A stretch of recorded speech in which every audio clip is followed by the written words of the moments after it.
Mapalad ang bumabasa at ang mga nakikinig sa sulat na ito kung tinutupad nila ang nakasulat dito, sapagkat ang mga sinasabi rito ay malapit nang mangyari. Magsipaghanda kayo. Darating si Jesus na nasa mga ulap.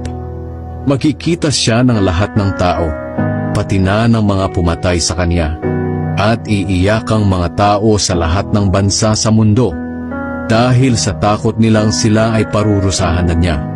Totoo ito, at talagang mangyayari. Ang Panginoong Diyos ang makapangyarihan sa lahat. Kung ano siya noon, ganoon din siya ngayon, at maging sa hinaharap.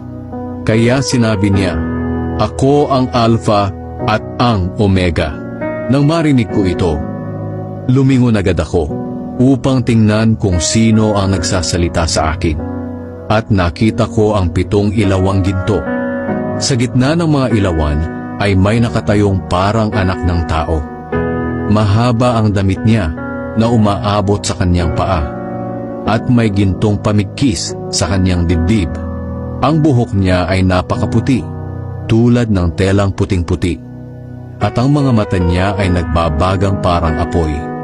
Ang mga paa niya ay kumikinang na parang tansong dinalisay sa apoy at pinakintab. Ang tinig niya ay napakalakas na parang rumaragas ang tubig.